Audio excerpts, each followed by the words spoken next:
El estudio de los diferentes tipos de personalidad ha sido un tema que ha ocupado la agenda de la psicología desde que existe.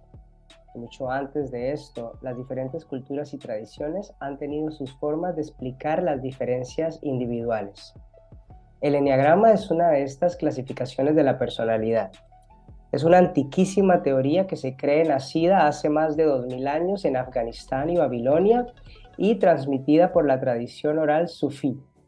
En su momento fue traída a Occidente a manos de Claudio Naranjo, psiquiatra chileno, especialista en teorías de la personalidad y que pasó buena parte de su vida profundizando en el estudio del ser humano. Para hablar de enneagrama y entender su valioso aporte, decidí invitar a una persona que yo considero tiene tiempo suficiente profundizando en el conocimiento de esta herramienta y que a través de su trabajo con ella ha logrado impactar y mejorar la vida de muchas personas, cosa que continúa haciendo. Mi invitado de hoy se llama Fabricio Mahmoud Tremsal y Fabricio es muchas cosas. Entre ellas es programador neurolingüístico, terapeuta gestalt de adultos y niños, profesor, formador de enneagrama de la personalidad, herramienta que dice llegó a su vida en 2001. Y también es coach, coach enfocado en trabajo con parejas y familias. Definitivamente Fabricio es un profesional que ha logrado muy bien integrar en su trabajo herramientas que creo yo impactan positivamente la vida de los demás, pero sobre todo usa su tiempo y energía para generar espacios de conciencia en distintos ámbitos sociales, familiares, académicos, y su trabajo beneficia a personas de todas las edades, pues su enfoque va desde temas de infancia y educación hasta trabajo con parejas y familias.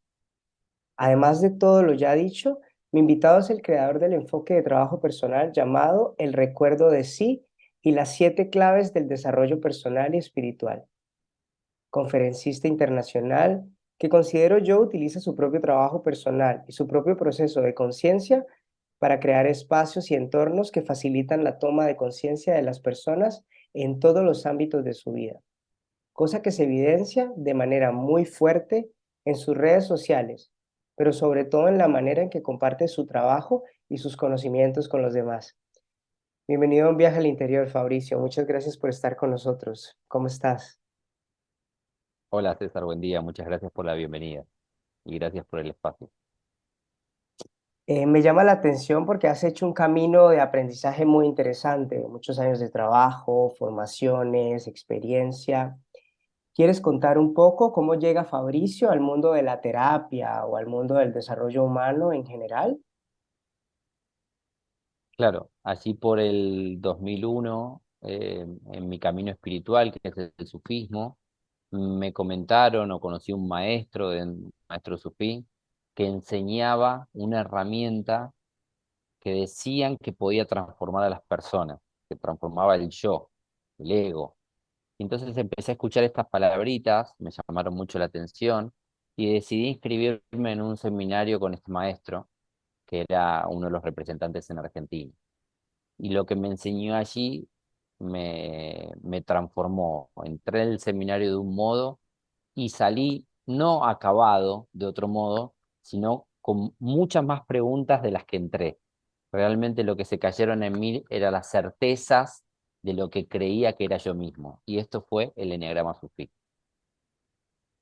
Y por ejemplo, si vamos a tu infancia, cuando tú eras niño y te preguntaban, ¿no? ¿Qué querías ser de grande o cuál era tu sueño cuando fueses adulto? ¿Tenía algo que ver con todo lo que haces ahora o era algo muy diferente? Mira, esta pregunta tiene dos respuestas. Por un lado, tuve, yo digo, la maldición y la bendición al mismo tiempo de haber tenido una madre que tenía muchos conflictos con mi padre y que me tomó a mí como terapeuta. Yo con 12, 13 años escuchaba cuestiones, ¿no? Como de lo que le pasaba a ella y de cómo era el vínculo de pareja con mi padre, que realmente no me hacían bien, no me hicieron bien, pero hoy agradezco todo eso porque fue el puntapié inicial de que en mí se formara una suerte de pequeño terapeuta o de pequeño escuchador, si se quiere, o buen oyente de mi madre y tratar de ser un salvador. Eso trajo muchísimos, digamos, dejó secuelas de herida de infancia en mí, pero a la vez yo creo que sembró la semilla de lo que hoy es un terapeuta como integral como el que trato de ser yo. Pero, sin embargo, la segunda pasión que tenía era la electrónica, era la mecánica, así que mi primer estudio, mi primer título fue técnico superior en electrónica, carrera y profesión que ejercí durante muchísimos años, ¿sí? Abocado al diseño con microcontroladores, microchip, electrónica, hasta que de pronto esta beta humanística empezó como a empujar en mí y me cansé de analizar máquinas y el comportamiento de lo binario para empezar a estudiar un poco y justo se coincidió con la entrada del enegrama en mi vida y allí por los veintitantos años ya empecé como a querer investigar un poco de no cómo funcionaban tanto la electrónica y los circuitos integrados, sino cómo funcionaba el ser humano, lo que somos, la mente humana. Empecé por la mente, por supuesto, y el cuerpo, pues me di cuenta que detrás está el subconsciente y un montón de lugares súper apasionantes. Y por ejemplo, cuando hablabas de que eras como un pequeño terapeuta para tu mamá por todas estas circunstancias, ¿este pequeño terapeuta también se manifestaba en otras relaciones con tus compañeros de colegio, con otros familiares también, o era exclusivamente en este ámbito? No, por supuesto, bien como cuando el complejo de Edipo y todas estas cuestiones entra con la madre, se manifestaba el terapeuta con muchas otras chicas que iba conociendo en la vida. Generalmente salía con mujeres, básicamente, el niño salvador terapeuta de la madre. Y bueno, hasta que pude hacer consciente el patrón, durante mucho tiempo quise jugar de salvador terapéutico de las mujeres que la vida me ponía en el camino. Tanto con los varones no, porque con los varones en aquella época era como una cuestión más machista, si se quiere, estaba como en un entorno mucho más machista, y hablar de emociones o hablar de sentimientos o hablar de profundidad de la vida no había mucho espacio para eso. Se trataba de jugar al fútbol bien, de conocer muchas chicas y tal vez de tomar algunos tragos por la noche y ver dónde nos íbamos a emborrachar. Solamente eso. Así que no había mucho lugar para este nivel de profundidad. Ok, hoy, porque trabajas con muchas cosas y tu trabajo es muy amplio, pero hoy me gustaría que profundicemos, perdón, un poco en el eneagrama. Si tú tuvieses que definir el eneagrama a un nivel que cualquier persona pudiese entenderlo, ¿cómo lo definirías? Para ti, ¿de qué trata esta herramienta? A ver, yo creo que muchas personas andamos por la vida con un- una vaga noción de sí mismo. Primero vamos a empezar con distinciones muy importantes. El sí mismo. El sí mismo es la autopercepción, ¿sí? La enteropercepción, la percepción hacia adentro de uno mismo. Y la verdad que como uno se percibe muchas veces es algo un poco borroso, no suele estar bien delineado, ¿no? Es como me pasan cosas, repito actitudes, repito situaciones o repito formas de vincularme con la gente y no sé bien de dónde viene y por qué, ¿no? ¿Por qué reacciono como reacciono? ¿Por qué algunas cosas me afectan más que otras? Entonces, la generalidad de las personas, hasta que hacemos un trabajo, andamos por la vida con una vaga noción de mí mismo, una vaga noción de sí mismo, ¿sí? El sí mismo, la autopercepción, el autoconocimiento. El eneagrama lo que tiene es como si yo te pudiera decir, César, bueno, mira, voy a darte un manual de instrucciones de ti mismo. Es decir, voy a decir, César, ¿sí? Eh, siente así, y te voy a escribir precisamente lo que sientes en cada situación, y te voy a escribir precisamente cómo reaccionas ante cada situación, y te voy a escribir precisamente cómo es tu forma de conducirte por la vida, y te voy a describir precisamente cuál es la emoción que te domina, cuál es la que sale más a menudo en ti, y te voy a escribir cuáles son tus creencias limitantes y cuáles son tus potencialidades, y todo eso lo voy a poner en un manual de ti mismo y te lo voy a dar, acabado. Y tú vas a abrir el manual y vas a decir, wow, esto es una foto de mí mismo, de mi interior. Bueno, eso es el eneagrama. Cuando tú reconoces cuál es el arquetipo o el patrón de personalidad, el estilo de personalidad del que habla el eneagrama, tu eneatipo, dices, wow. No hay persona que no venga a un taller y diga, wow, están hablando de mí. Y contemplando que en el mundo del autoconocimiento, de la terapia, el mundo del desarrollo humano, hay cientos de herramientas.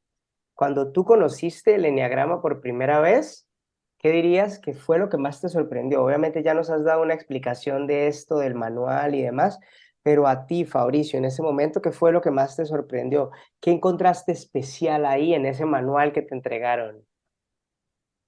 Bueno, yo había escuchado y había hecho algunos otros seminarios o retiros. eh, Venía también de hacer retiros espirituales con los salesianos, porque mi primer formación antes de ser sufí, mi espiritualidad pasaba por los salesianos, por la orden de Don Bosco. Había escuchado y tomado otras pequeñas herramientas, pero como mente técnica que yo venía, acuérdate que en esa época todavía ejercía de técnico en electrónica, cuando vi el eneagrama, cuando pude ver cómo funcionaban las personas, lo que más me sorprendió, tengo que ser sincero, fue la precisión.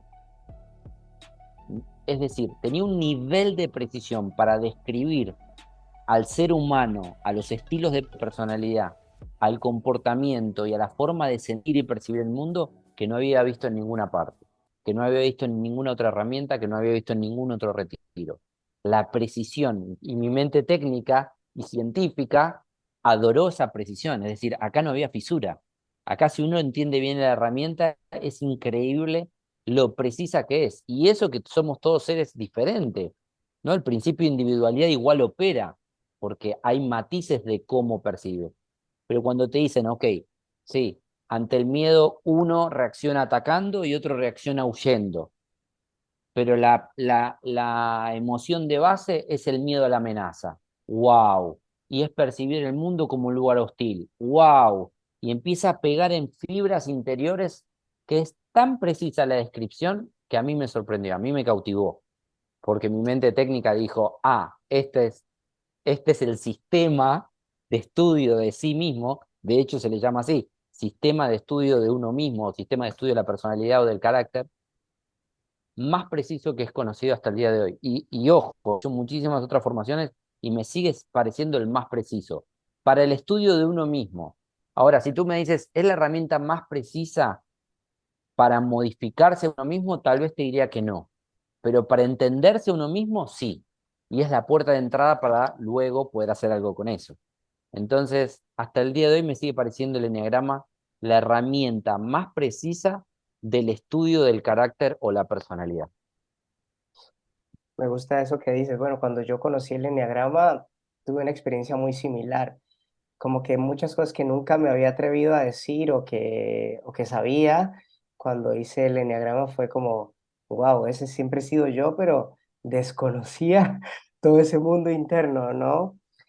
Y por ejemplo, si ya lo llevamos a tu propia experiencia, ¿no? A estas primeras experiencias, a estos primeros contactos, ¿cuáles recuerdas hoy como esos primeros descubrimientos acerca de ti mismo y de tu personalidad, de los cuales no eras tan consciente y que gracias al eneagrama se empezaron a manifestar poco a poco? Bueno, retomando la historia de lo que me pasó con mi madre, lo primero que salió en evidencia es que yo andaba por la vida intentando ser una especie de superhéroe fuerte, todopoderoso, ¿no? Y en esa coraza de querer ser como eh, duro, o fuerte o salvador, se escondía en la sombra mi rechazo a todo lo que tenía que ver con la fragilidad, la sensibilidad y la debilidad. De hecho, para mí integrar un polo femenino en mí mismo, en esto de que somos yin y yang, ¿no? Que somos masculino y femenino dentro de uno mismo, más allá del género. Eres un hombre y tienes lugares masculinos y lugares femeninos en tu interior. Eres una mujer y tienes lugares masculinos y lugares femeninos. Pero para mí, que estaba tan polarizada mi personalidad en solamente los rasgos masculinos, ¿sí? Acá no hablamos de género, hablamos de energías, ¿eh? En los rasgos masculinos de la personalidad, integrar, aceptar y hasta reconciliarme con mis rasgos femeninos que tenían que ver con la sensibilidad, con la fragilidad, con la debilidad, con dejarme cuidar, con dejarme proteger, fue todo un trabajo. Lo primero que dejó en evidencia en mí y lo primero que me impactó fue mostrarme el nivel de polarización interna que yo tenía, es decir, muy identificado yo mismo con lo masculino, muy rechazado y negado con el lado femenino interior, ¿sí? Que por supuesto al estar rechazado, negado y dolido en la sombra, ¿dónde lo proyectaba? En las mujeres que conocía. Y entonces eran todas mujeres frágiles, débiles, ¿entiendes, no? Así funcionamos, lo que dejamos en la sombra lo terminamos buscando o poniendo afuera. Bueno, entonces integrar ese conocimiento fue, creo que, uno de los momentos más transformadores en mi vida, porque desde el momento en que me di el permiso de no ser siempre tan fuerte y tan duro, ¿no? Y permití, por ejemplo, contactar con la sensibilidad, con la belleza, sin que en mi interior hubiera una crítica de que eso era cosa, como decía tal vez mi papá, cosa de marica, ¿no? O sea, ves cómo la infancia deja estas marcas y termina creando estos patrones. Entonces, cuando pude entender la belleza, el potencial que había en la sensibilidad, en la dulzura, en la fragilidad, en dejarme querer, en dejarme cuidar, en dejarme caer en los brazos de otro para que alguien más me sostenga, fue como un potencial liberado. Lo que creí que iba a ser una especie de contaminar mi sistema fue como una liberación de mi sistema. Fue muy bonito ese momento, porque fue de verdad entender cómo el yin y el yang pueden bailar, danzar en el interior y lejos de ser una debilidad como uno lo percibe, es una potencialidad.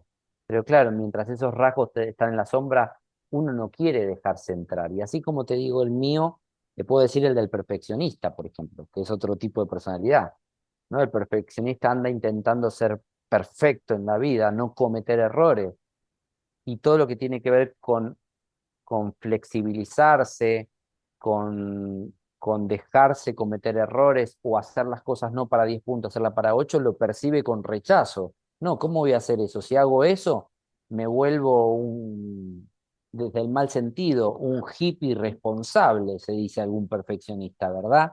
Me vuelvo un que me voy a, no, las cosas no van a salir bien. Entonces hay rechazo a esa parte de sombra, pero claro, cuando un perfeccionista puede dejar entrar la flexibilidad, el permitirse el error, al contrario, se libera un potencial, tú los ves florecer.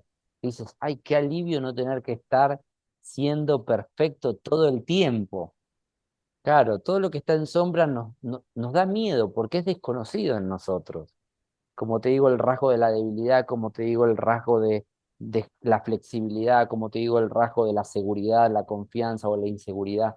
Todo eso son rasgos que tal vez los tenemos polarizados y rechazados y creemos que dejarlos entrar nos van a contaminar el sistema, nos van a debilitar, nos van a paralizar. Y todo lo contrario, liberan potenciales que vienen desde esa sombra. En la sombra se esconde mucho potencial humano. Cuando uno trabaja con una persona o cuando vamos a terapia o cuando trabajamos con un profesional en una sesión individual, es mucho más fácil, creo yo, hablar de estas cosas o que surjan estas cosas. Pero a nivel de trabajo con grupos, personas, equipos, y trabajamos todo esto que estás diciendo, todo esto que sale a la luz y esto que sí, pero no quiero parecer tan perfeccionista, pero lo soy. ¿Cuáles son esos primeros descubrimientos más comunes o cómo se trabajan o cómo fluyen a nivel de grupo estos descubrimientos versus a la vez estas personas que tal vez puedan tener rechazos o negación de no soy así?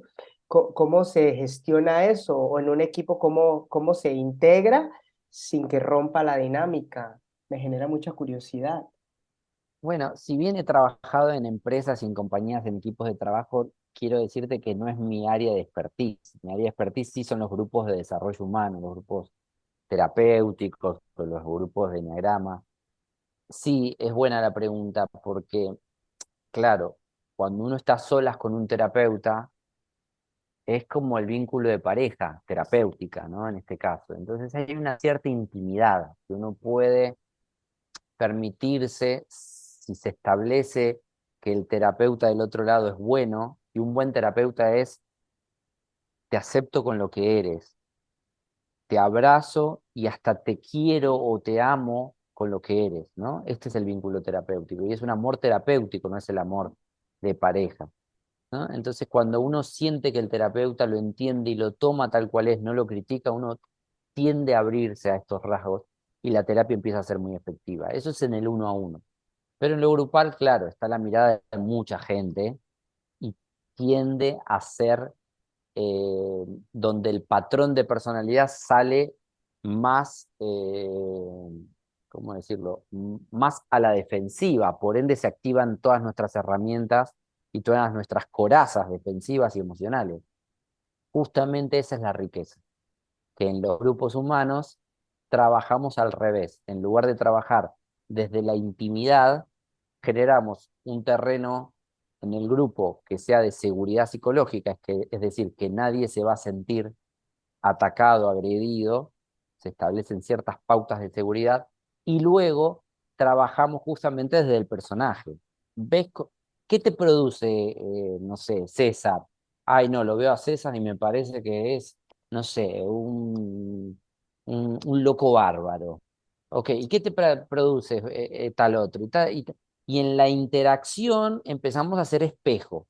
El trabajo en grupo es un trabajo de espejos que te espeja César, que te espeja Fabricio, que te espeja Juana, Julieta, qué te va espejando cada uno. Y en eso vamos descubriendo por qué de César yo veo lo que veo. ¿Por qué no veo otra cosa?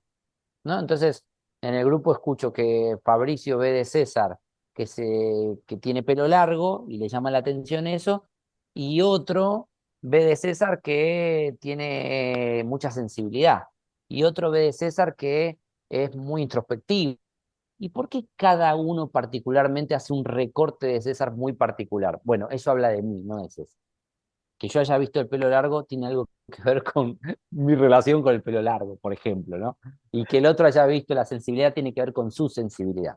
Y ahí en los grupos empezamos a tener momentos ajá, momentos de darse cuenta, de darnos cuenta por qué en los grupos nos pasa lo que nos pasa y por qué reaccionamos como reaccionamos. Es un trabajo como de decir, bueno, ahora que lo ves en el afuera, en la vidriera, mira hacia adentro. ¿Qué reflejo hay adentro? Es un trabajo de espejo. Y por ejemplo, en estos ejercicios de espejo, bueno, dices que trabajas con grupos terapéuticos. Obviamente hay una transición, me imagino que primero, ¿no? Esto a la defensiva, mis corazas, pero luego hay como un ejercicio en el que la gente va como integrando. ¿Hay alguna experiencia que recuerdes como particular o especial que te haya llamado la atención en todo este tiempo de el cambio o la dinámica grupal gracias a ejercicios de integración del eneagrama? Sí, me acuerdo la última experiencia en el seminario, en el retiro que hicimos en Colombia. eh, Me acuerdo que yo les pedí que secretamente hicieran una lista de creencias y de cosas que le pasaban internamente a cada uno, iba a ser secreto, no iba a quedar revelado, con cada uno de los participantes. Es decir, que emitieran juicios libremente de lo que le pasaba. Ah, no, fulano me cae bien, aquel otro me cae re mal, ¿no? Era un grupo grande y podíamos hacer esto, este trabajo en Colombia. Y eran 4 días de convivencia, César. Esto da la convivencia, el retiro, el poder vivir ahí, comer todos juntos, compartir tanto tiempo, da mucha fricción de egos, ¿no? Nos rozamos todo el tiempo, estamos ahí en convivencia. Y entonces había como sacar una foto en el momento de entrada y sacar una foto en el momento de salida. Y claro, en el proceso se caen estas corazas, se rozan, se liman, se pulen los egos y el momento de salida era muy amoroso. O sea, todo ese prejuicio inicial que tiene más que ver conmigo que con los demás, prácticamente se había diluido y lo que brotaba era una especie de te veo a través de mi ego y tu ego y puedo ver tu interior, puedo ver, hasta te puedo ver amorosamente, empáticamente, compasivamente, misericordiosamente. Nacía como una especie de sensación de hermandad, como una especie de sensación de amorosidad entre todo el grupo. Y entonces en la comparativa de la foto inicial y la foto final cambiaba muchísimo la forma de percibir a los demás.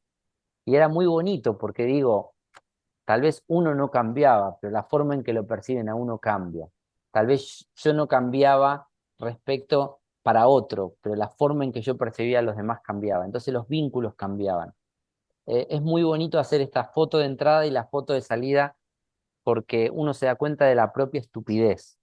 Entramos a un cine, es que es la realidad. Entramos a un cine, me voy a sentar tengo dos butacas para elegir que tienen gente.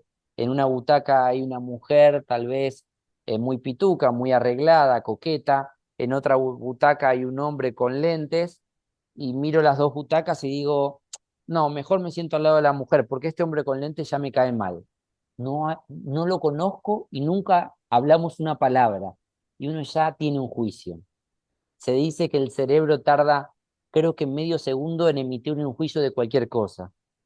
Y esto es una estupidez total, ¿no? O sea, andamos por la vida percibiendo cosas y sintiendo sin siquiera tal vez la persona haber abierto la boca, ¿no? Y encima nos lo creemos como real. Entonces, bueno, como el ejemplo del cine pasa un poco en la vida, ¿no? Emitimos juicios sin siquiera saber la historia ni conocer en profundidad a la persona. Claro, por supuesto, es como tan, lo tenemos tan normalizado, tan aprendido, que vamos Sí. por la calle juzgándolo todo, que no podemos estar en silencio ni mental ni verbal. Cada vez que vemos algo ya queremos emitir un juicio, una crítica, una opinión. Bueno, en eso, César, permíteme agregar que el eneagrama es muy bueno para comprender no solo a uno mismo, sino a los demás, el funcionamiento de los demás. Porque, por supuesto, cuando tú haces un curso de eneagrama y aprendes todos los estilos de personalidad, lo primero es mirar para adentro, pero inevitablemente va a salir una especie de detectar cuál es el estilo de tu mamá, de tu papá, de tu pareja, de tu hermano, de tus hijos. Sale instintivamente. Es como, es hasta divertido el juego de sacarle la etiqueta. No está bien, pero todo el mundo lo hace. Y entonces en eso decís, bueno, con razón no me puedo entender también con esta persona, porque, claro, yo soy excesivamente flexible y esta persona es excesivamente temerosa de los errores.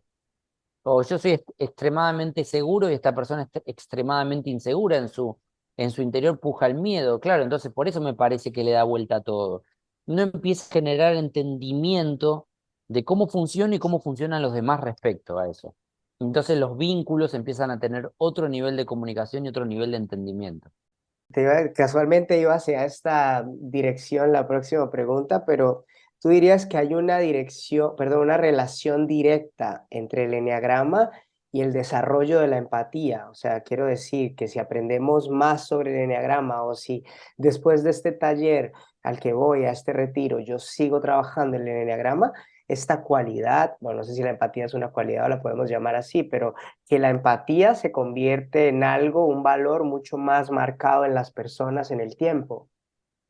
Totalmente. Yo creo que el eneagrama es un lindo gimnasio para la empatía, porque desde el momento en que uno ve las propias limitaciones y luego de cada rasgo caracterológico, de cada rasgo de personalidad, uno también ve cómo es la maquinita que funciona adentro, uno ya no puede ver con el mismo nivel de crítica a los demás. Al menos no si entiende en profundidad lo que es el eneagrama. Desarrolla la empatía naturalmente porque primero estoy viendo cómo funcionan mis propias limitaciones. Entonces no puedo señalar al otro simplemente. No puedo salir a señalar al otro porque las estoy viendo en mí. Y entonces en eso también puedo empezar a entender las limitaciones de los demás. La empatía es algo que es un lindo gimnasio que el eneagrama trae como efecto secundario, llamémoslo. Y por ejemplo, si cuando una persona va a un taller de estos, bueno, he tenido la oportunidad de hacer algunos no de enneagrama, pero en general este tipo de talleres o retiros, pero ¿tú les recomiendas a las personas o hay algún tip o algo que pueden hacer para lo que se logra en el taller o lo que aprenden o lo que funciona, tratar de mantenerlo y seguirlo alimentando en el tiempo? Bueno, esa es la diferencia tal vez entre un taller intelectual, que puede ser que tiene mucha teoría y tiene alguna práctica, y un taller vivencial de enneagrama. En el enneagrama nosotros trabajamos en tres niveles. trabajamos en el nivel visceral o en el nivel instinto sexual motriz, en el nivel cuerpo físico, trabajamos en el nivel emocional y trabajamos en el nivel intelectual. Es decir, cuando entra un conocimiento, un darse cuenta a nivel cognitivo, a nivel intelectual, lo hacemos vibrar a nivel emocional. ¿Cuál es la emoción de base? Y luego lo hacemos sentir en el cuerpo, cómo son esos bloqueos o esas emociones sentidas en el cuerpo. Cuando tú haces la integración de los tres centros, el centro físico, el centro emocional y el centro intelectual, en la experiencia de aprendizaje, se graba a fuego. Es como un sello interior. No es un aprender académicamente, no es un aprender me entiendo intelectualmente, no, es me entiendo intelectualmente, me percibo emocionalmente y me siento físicamente. Cuando ese darse cuenta, ese percatarse, ese momento ajá, tiene de los tres niveles, me entiendo, me siento emocionalmente y me percibo físicamente, se graba como una experiencia interna que atraviesa los tres centros y es muy fuerte el aprendizaje, o sea, genera cambios neuroemocionales, neurofísicos, neurocerebrales. Entonces, las rutas ahí ya quedan marcadas. Uno tiene que de verdad salir y olvidarse todo realmente para que esto no deje mella. Y así todo deja mella, porque una vez que lo ves, ya no eres ignorante a eso. Es como se te corre el velo de la ignorancia y no puedes dejar de verlo. Es como, es tan acabado el entendimiento que dices, ok, ya está, ahora lo veo y no puedo dejar de verlo. Es como cuando uno dice, me voy a comprar un Fiat y no deja de ver Fiat en la calle. Es como, ya está, una vez que entró, es como todo golpea en el mismo lugar. Con esa explicación que acabas de dar, ya estoy pensando, yo creo que voy a ir a tu próximo taller, me ha generado mucho, mucho interés, mucha curiosidad. Cuando yo preparaba esta charla contigo, me vino como una frase a la cabeza, que es una frase de Gandhi que me gusta mucho. Y él decía algo así, como si quieres cambiar el mundo, cámbiate a ti mismo, ¿no? Porque el enneagrama es conmigo, pero hay otras personalidades. Para ti, ¿cuál es el poder de esta reflexión? Completamente de acuerdo. De hecho, la completo con otra que decía Gurdjieff, que fue uno de los que trajo el eneagrama a Occidente. Gurdjieff lo tomó de los maestros sufíes en Oriente y lo abrió en Occidente. Y él decía, tu nivel de ser atrae tu realidad. Es decir, del modo en que tú estás siendo en tu vida, va a atraer las circunstancias de tu realidad. Y sea o no, porque esto puede decir, bueno, pero eso es un poco mente mágica, ¿no? Si yo cambio el forma que soy, mi realidad cambia. Y lo creas o no, o lo creas como una mente mágica o no, está demostrado de la neurociencia que en realidad no vivimos en el mundo real. Vivimos en un mundo introyectado, es decir, en lo que nos contamos y lo que nos decimos acerca de la realidad. Y entonces, si yo cambio mi modo de ser, cambia mi narrativa, mi guión de vida, cambia lo que me digo de las cosas, de las personas y de la forma en que vivo. Y cuando cambia el escenario lingüístico, el escenario de lo que me digo, cambia mi forma de percibirlo. Y cuando cambia mi forma de percibirlo, cambió mi realidad. La realidad que está allí afuera, de hecho, no es como la percibimos. No existen los colores. El color rojo es vibración de fotones, no existe el rojo. Existen partículas, fotones vibrando. La música que escuchamos, el canto de un pájaro, no existe. Existe vibración de aire que nuestro oído percibe como sonido. El sabor del café no existe como tal, son reacciones químicas que se producen en nuestra boca y los neurotransmisores. Entonces, realmente no hay una realidad allí afuera, sino que es lo que nos decimos, lo que nos contamos y la forma en la que percibimos. Entonces, cambiando nuestro nivel de ser, nuestra forma de ser interior, cambia la forma en que percibimos nuestra realidad y termina cambiando nuestra realidad. Eso que acabas de decir me hace pensar un poco, recuerdo cuando estaba en una formación de PNL que decían algo así como que hay una nube en el cielo y 1000 personas miran esa nube y la misma nube que es idéntica es una nube diferente para cada una de las 1000 personas, ¿no? Entonces me imagino que tiene que ver un poco con eso. Con respecto, otra parte de tu trabajo que me llamó mucho la atención es que trabajas mucho con parejas y familias. Esto es, ¿no? El enneagrama soy yo, me conozco a mí, esto es dinámicas, parejas, familias. ¿Cuáles son los retos más importantes que tú identificas en el trabajo que se hace ya en dinámicas familiares y estas dependencias, estos vínculos? Bueno, a ver, a nivel familiar trabajo mucho lo que tiene que ver con con el sistema familiar, es decir, las dinámicas que se producen, lo que se llama psicología sistémica, las dinámicas que se producen entre los vínculos familiares.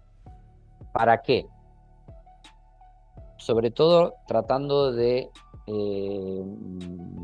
mejorar la forma en que las parejas crían hijos y cómo el vínculo conyugal o el vínculo de pareja no se deteriore. Esto es la parte de pareja. Y en la parte de lo que es infancia, adolescencia, cómo tener una crianza más consciente, es decir, algún tipo de rasgo de personalidad nuestros hijos, nuestras hijas van a tener un estilo de personalidad, van a tener un ego, van a tener un yo psicológico, van a tener un carácter, pero es que no es problema tener un carácter, es inherente a ser humano, porque algunos padres, madres, luego del enneagrama me dicen, bueno, ¿cómo hago para que mi hijo no tenga ningún ego, ningún yo, ningún eneatipo? Yo le digo, eso es imposible, algunos van a tener. Entonces, ahora, es que no es problema tener un ego, tener un yo, el problema es cuando los bordes del ego o del yo se rigidizan. No es problema tener un carácter, sino cuando mis bordes del carácter se vuelven rígidos, es decir, se vuelven fijos y no puedo salir de ese patrón de personalidad. Ahora, si podemos enseñarle a los niños que formen un carácter, pero que tenga bordes flexibles y que puedan experimentar en los límites de la personalidad e ir ampliando los límites de la personalidad, eso hace que no sean seres limitados, no sean seres estructurados, fijados, rígidos en la personalidad. Cuando uno dice, tiene un carácter muy fuerte, muchas veces eso se ha interpretado como una especie de virtud, lejos de ser una virtud, es un carácter muy enfrascado en sí mismo y sus bordes son rígidos y prácticamente es muy difícil que tenga algún tipo de cambio. Entonces, en realidad no es el problema del carácter, es la rigidización del carácter. Eso sí es un problema. Porque cuando uno explora los límites de la personalidad, en cuanto uno se acerca o toca el límite se expande. Cuando tú tocas tu límite, tus fronteras, tus sombras, el límite se expande. Y entonces así vamos expandiendo lo que somos, porque internamente somos seres ilimitados. Si yo mañana amaneciera en una cama de hospital con amnesia total, dirían Fabricio, con amnesia total, dirían Fabricio y yo ni siquiera me doy vuelta, porque Fabricio también es algo aprendido. Si uno pudiera hacer un reset a la memoria, uno no sería una personalidad estanca, ¿entiendes? Entonces, lo lindo es que internamente sí somos seres ilimitados, sin límite, y cuando uno explora las fronteras de la conciencia, las fronteras, como decía Ken Wilber, las fronteras de la conciencia, las fronteras de la personalidad, las fronteras del yo, las fronteras del carácter, en cuanto uno llega al límite, el límite se expande y se expande y se expande. Y entonces, en lugar de tener nuestras ovejitas internas pastando en un pequeño corral, el corral se vuelve y la pradera se vuelven muy expansivos.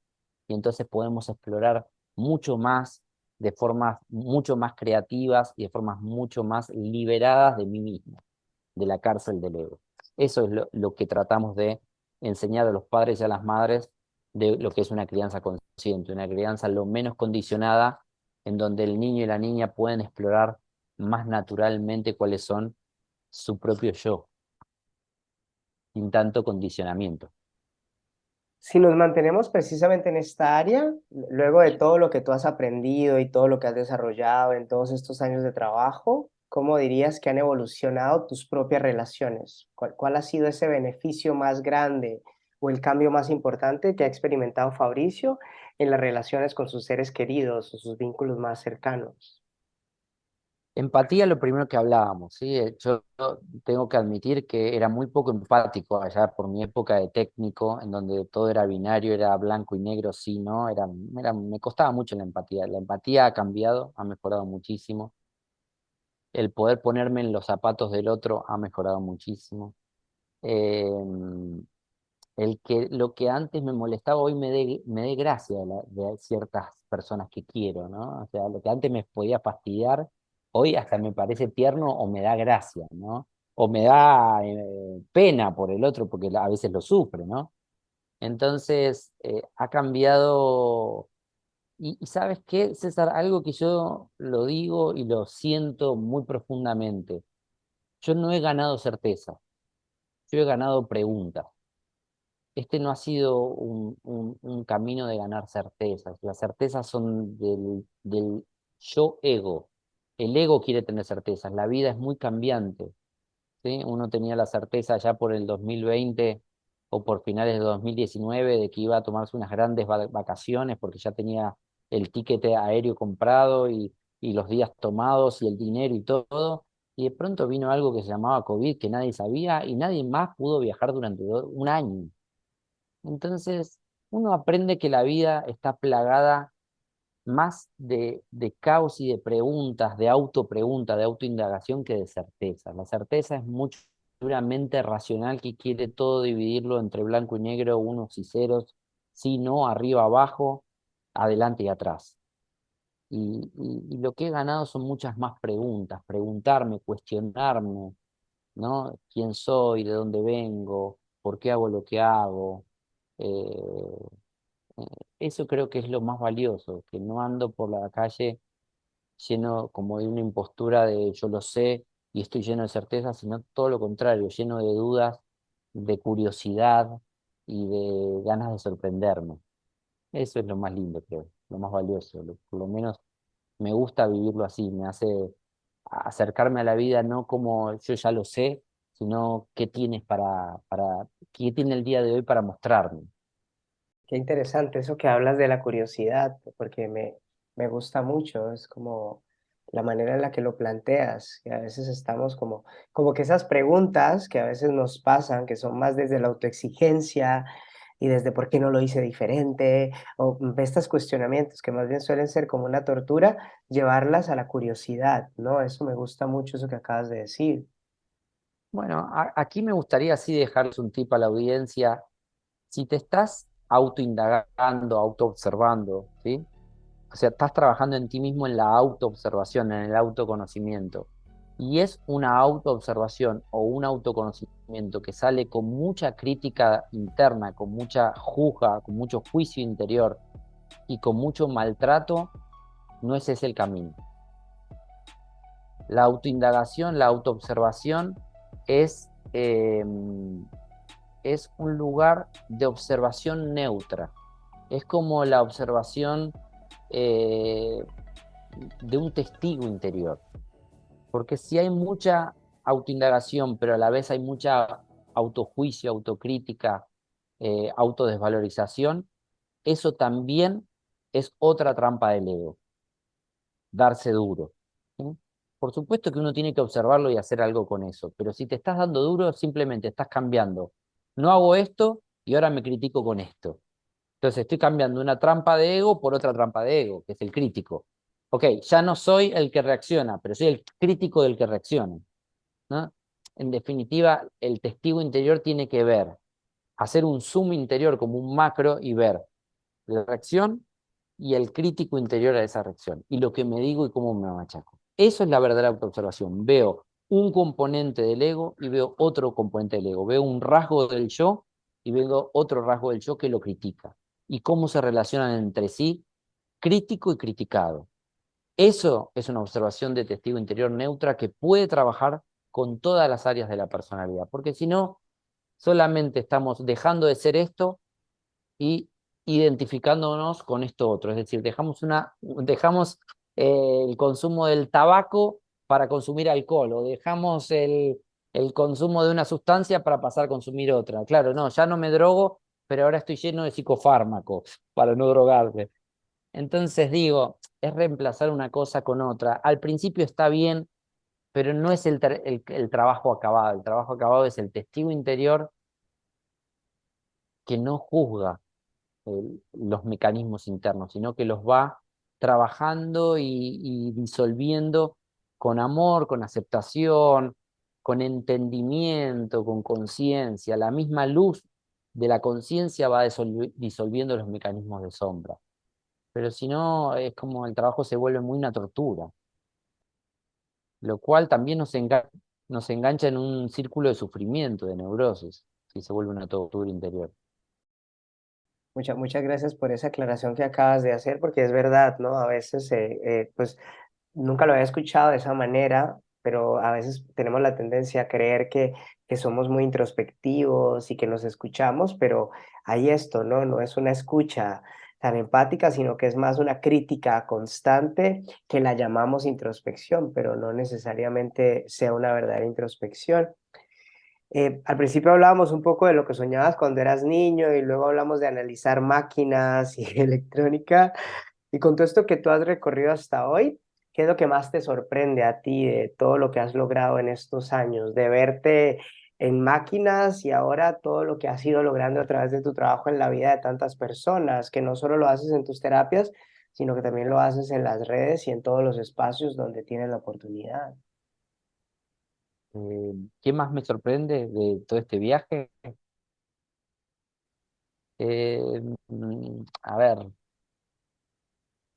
lo que más me sorprende, creo que al día de hoy, es que cada vez más me doy cuenta la importancia de volver a un estado natural, a un estado del niño interior, ¿no? Un estado puro, un estado de inocencia, un estado de sorpresa, al estado del juego, al estado de la experiencia. O sea, hoy valoro mucho más lo fenomenológico, la experiencia, que cualquier concepto que yo le ponga a lo que está ocurriendo.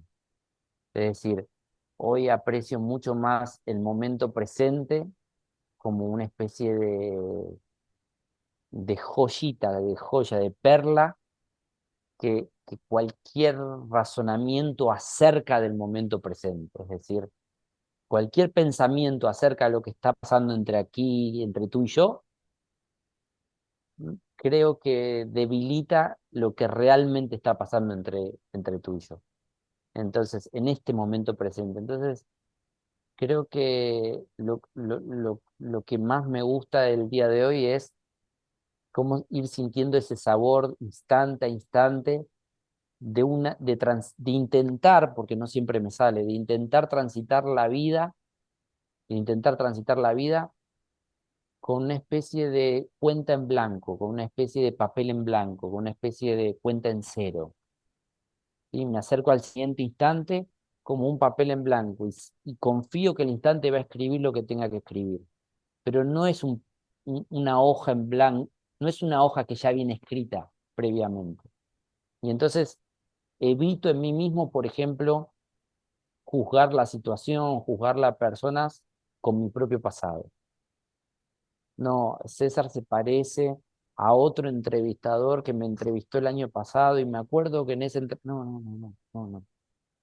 César es César y este momento es único, ¿no? Y me tomo este café y el sabor de este café no es el sabor del café de ayer, es el sabor de hoy, ¿no? Porque me encuentra de un... Entonces se abre una especie de saborear constantemente el ahora, el ahora, el ahora. Y eso creo que hasta se vuelve adictivo porque es muy hermoso, es como no contaminar lo fenomenológico, no contaminar el ahora, no contaminar el presente con toda mi anécdota, con toda mi historia, con todo mi pasado, porque realmente, más allá de lo anecdótico y de la experiencia que puedo acumular, el ahora es el ahora.